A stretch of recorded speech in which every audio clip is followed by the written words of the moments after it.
श्री शिवाय नमस्तुभ्यम all of you welcome our YouTube channel K R Shah class. तो guys आज की सीरीज हम लोग हिंदी समरी करने वाले हैं और आज का जो हमारा टॉपिक है वो है, टॉपिक का नाम है जिसे हिंदी में लिखे थे जिसका नाम था आधे अधूरे, और इसे इंग्लिश में ट्रांसलेट किया गया है जिसका नाम है हाफ वे हाउस।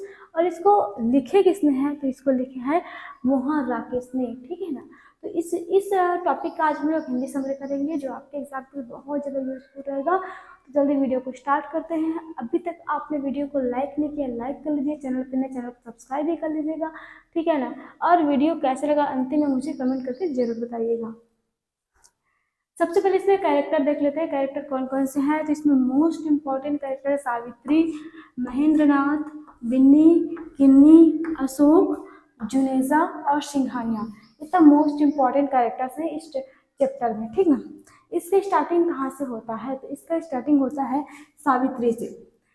सावित्री करती क्या है, वो बाहर में जॉब करती है और जॉब करके घर पे आती है। जब घर पे आती है तो क्या देखती है कि घर का सारा सामान बिखरा हुआ पड़ा रहता है। और जब वो जॉब से अपने थक करके आई होती है तो वो घर वालों से आशा करती है कि घर जो साफ सुथरा रहे और इसके लिए खाना भी तैयार हो, लेकिन ऐसा होता नहीं। तो आते वो चिल्लाने लगती है सामान को उठाते हुए कि तुम लोगों ने क्या कर दिया पूरे घर का, ठीक है। तभी उसका हस्बैंड महेंद्रनाथ है, सावित्री का हस्बैंड है, वो कहता है कि चलो मैं तुम्हारी हेल्प कर देता हूँ, ठीक ना।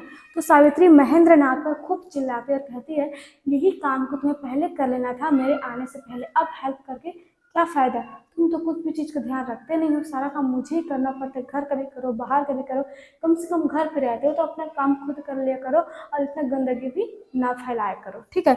तो महेंद्रनाथ कहता है कि तुम जानती हो कि मेरी मजबूरी क्या है, कि मेरा जॉब चला गया है तो अभी मेरे पास कोई जॉब नहीं है, इसीलिए मैं घर पे रहता हूँ, वरना मुझे भी कोई शौक नहीं है। तो सावित्री कहती है वो तुम्हारी गलती है, तुम्हारा जो फ्रेंड है ना जुनेजा, ठीक है, तुम लोगों ने बिजनेस में एक साथ पैसा लगाया था, लेकिन हुआ क्या, वो देखो फॉरेन चला गया, अपने बिजनेस को बढ़ा लिया और तुम घर पे पड़े हुए, पूरा जिम्मेदारी मेरे ऊपर आ गया। अब महेंद्रनाथ चुप हो जाता है क्योंकि इसकी भी गलती है, क्योंकि सिवा जॉब नहीं है, इतने बड़े परिवार है, ये सावित्री अकेले चलाती है घर को, ठीक।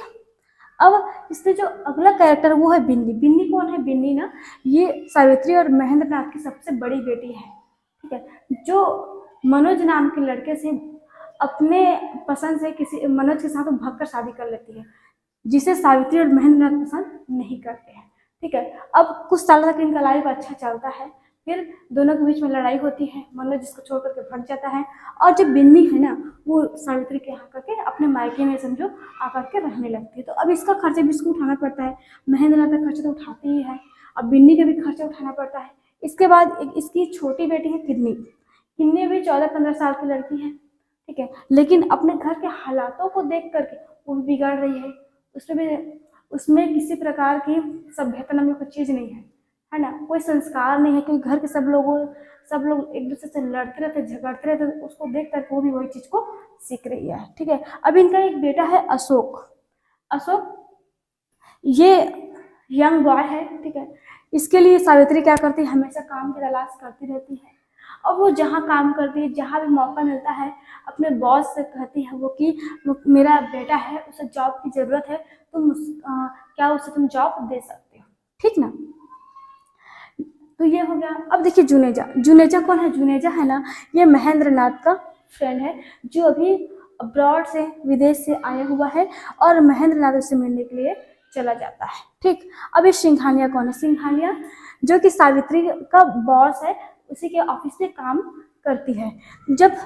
जब सावित्री बताती है कि अपने हस्बैंड महेंद्रनाथ से कि जल्दी जल्दी सफाई करो घर का, मेरा बॉस सिंघानिया घर पे आने वाला है आज खाने पे, तब जो महेंद्रनाथ है ना काफ़ी चिल्ला करके बोलता है कि मुझे बिल्कुल पसंद नहीं है कि तुम कभी इस बॉस को घर पर लेकर आते हो, कभी उस बॉस को लेकर आते हो, कभी किसी और लड़के को हमारे घर पे लाया करते हो, जो मुझे बिल्कुल अच्छा नहीं लगता है, ये महेंद्रनाथ कहता है।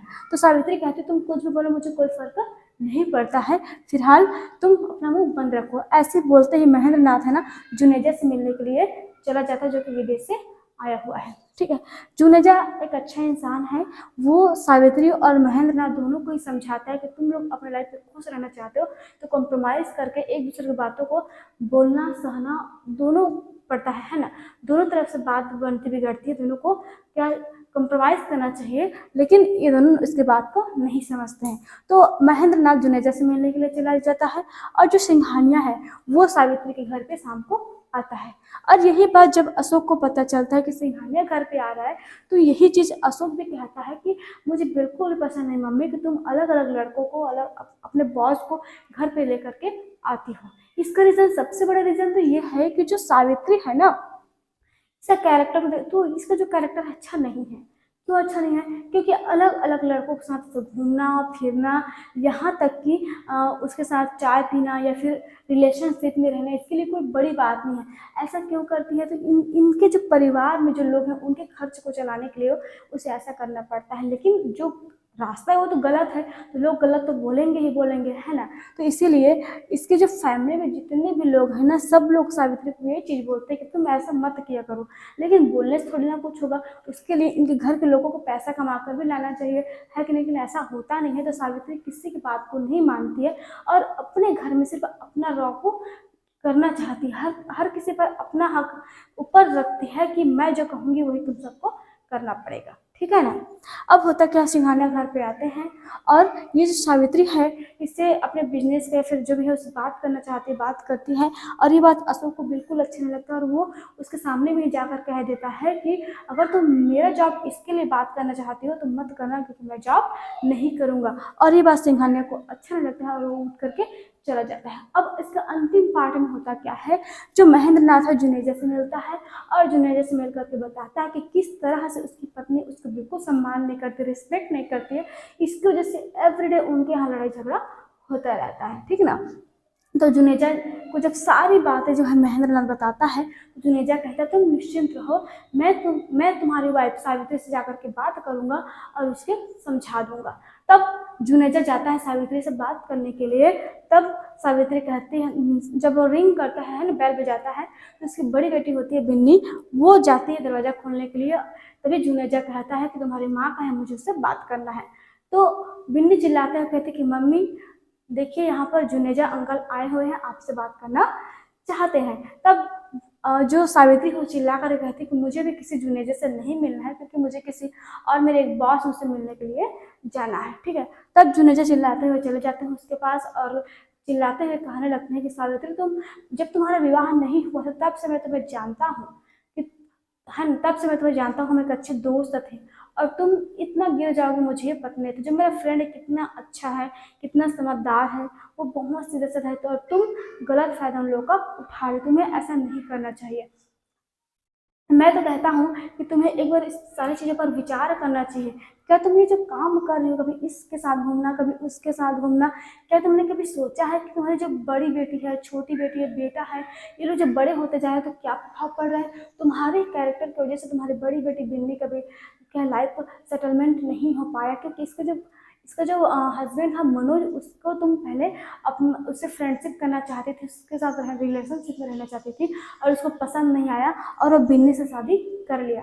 अब इस बात को बिन्नी सुन करके पूरा शॉक हो जाती है ना, और वो रोते हुए रूम में चली जाती है। अब जुनेजा उसे काफ़ी चीज़ों को समझाने लगता है, उसको हर चीज़ को बताने लगता है कि तुम्हें ऐसा नहीं करना चाहिए सावित्री, जो तुम कर रहे हो ना बहुत गलत कर रही हो, ठीक है। अब अंतिम में होता क्या है कि जुनेजा जो है वहाँ से चला जाता है और सावित्री जहाँ पर खड़ी होती है वहीं पर बैठ जाती है अपने सिर को पकड़ करके और इन सारी चीज़ों पर ना विचार करने लगती है, ठीक है। इसीलिए इसको कहा गया है आधे अधूरे, जिसको हिंदी में लिखा गया तो फिर इंग्लिश में ट्रांसलेट किया गया, जिसे हाफ ए हाउस कहा गया है। मतलब ऐसा घर, ठीक है ना, जो कभी पूरा हो ही नहीं सकता। ऐसे घर के बारे में इसमें बताया गया है कि कैसे छोटे छोटे बात के लिए अगर घर के लोग आपस में लड़ने झगड़ने लगेंगे तो कभी कोई भी घर पूरा नहीं हो सकता। अगर एक साथ रहना है, एक घर पे रहना, तो सबको थोड़ी थोड़ी कॉम्प्रोमाइज़ करना पड़ता है, तब भी कोई घर पूरा या सुखी रह सकता है। ऐसे घर में ना कोई खुश नहीं रह सकता, ठीक है। तो आप लोगों को कैसे लगा मुझे कमेंट करके जरूर बताइएगा। मिलते हैं फिर नेक्स्ट वीडियो में।